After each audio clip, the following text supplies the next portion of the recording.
Coach নিয়োগের নামে তো বহুত নাটক করলেন আপনারা। নাটক করার পরে একমাত্র থার্ড ক্লাস একটা লোকরে কোচ হিসেবে নিয়োগ দিলেন বাংলাদেশ ফুটবলে। আমি আপনাকে নিয়ে ভিডিও বানানো বন্ধ করে দিবার চাইছিলাম, তারপরে আমার বানাইতে হইতেছে। যেই থমাস ডুলিরে বাংলাদেশ আন্ডার 19 আন্ডার 17 তাকে 8,000 টাকা বেতন দিয়ে বাংলাদেশ ফুটবলে কোচ বানানোর জন্য আনতে চেয়েছিলেন, তাকে না এনে শেষ পর্যন্ত আপনারা কক্সকে বাংলাদেশ ফুটবলে আনলেন।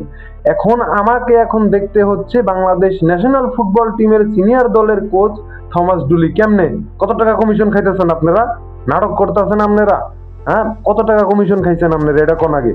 কালকে সকালবেলা যখন বাফুফে ঘেরা হইব, কোচটার খালি নাম ঘোষণা করেন না কে? বাঙালি তো এটাই চাইতেছে, কোচটার খালি নাম ঘোষণা করেন, তারপরে দেখেন না কি হয়। চেয়ার থাকবো তো পাশার নিচে, তাবিদাওয়াল সাহেব, সাইফুল বাড়ি টিটু, আপনাদের চেয়ার থাকবো পাশার নিচে। হ্যাঁ, খালি কোচের নামটা খালি ঘোষণা করেন নাকি?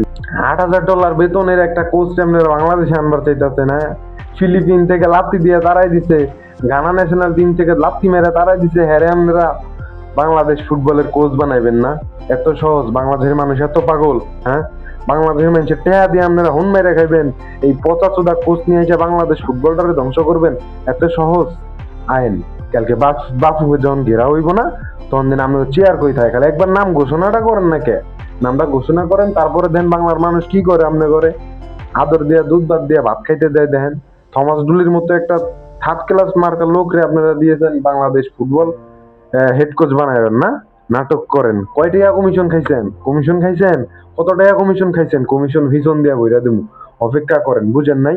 অপেক্ষা করেন, খালি নামটা ঘোষণা করবার দেন না কে? দেন কি হয়? চেয়ার থাকবো তো পাশার নিচে, সাবধানে থাকেন।